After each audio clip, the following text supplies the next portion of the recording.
Okay, so if you get in your Honda and you hear a ding and the DRL light comes on and it won't go off and it keeps dinging while you're trying to drive, don't worry, it's nothing to cause you to stop driving, but it might even be a simple and possibly a free fix.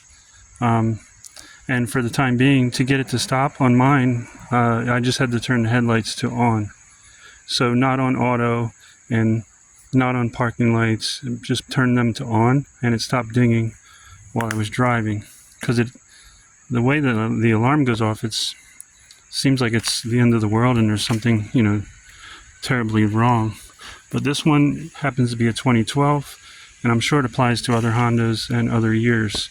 But I'll show you what it was on this one, where the DRL is on and one of the high beams isn't working. Mine was the passenger side, and it turned out to be just a dirty ground.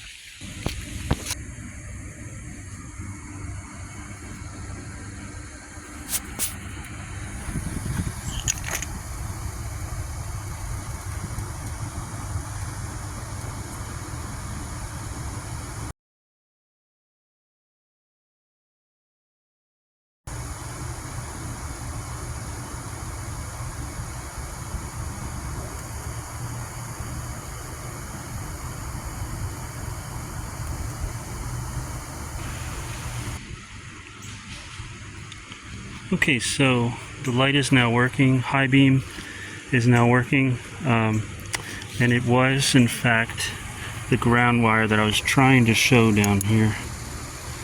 It's right, if you're looking at the back of the car, from the back of the car, it's right to the right of the bottom of the radiator. Let me see, hold on.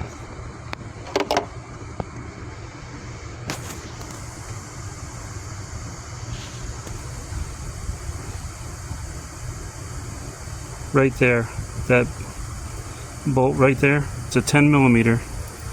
It's hard to get to. I used a box wrench. I loosened it up a bit with the lights on, and I did a wiggle test, and the high beam came on. So that's the problem on this particular Honda Odyssey. It was a dirty ground, so the fix would be to loosen that up. Take it off with the key off, clean it up, and put it back on.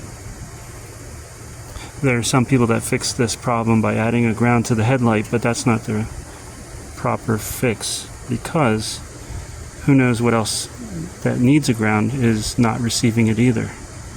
And it's best to have this ground fixed. So that's the problem if you have that DRL light comes on and one of your, most likely the passenger's high beam doesn't work, and then you're going to have the dinging sound on the dash and think it's a major problem.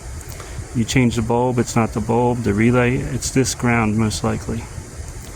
Okay, hopefully that helps, and I'm going to take that off completely, clean it up, and put it back on. I can't do that on camera, but that's the fix, and it is working right now.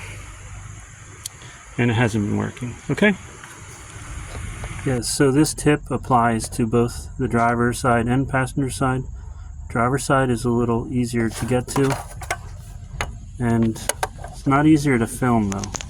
But I don't know if you can see that, but right there, that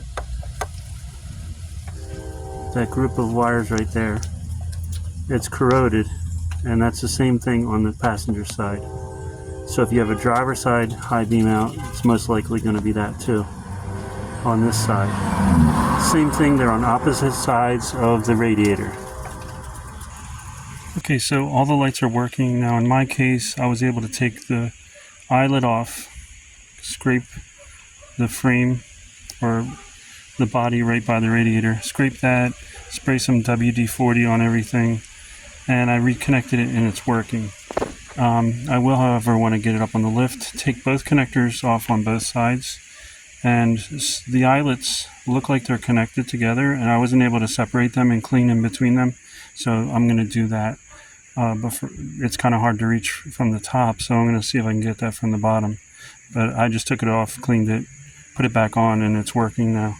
So at the very least, it's a diagnostic to know that I don't need any kind of relays or any kind of controllers, and that's what the problem is, 100%. And a lot of times weird electrical problems are grounds.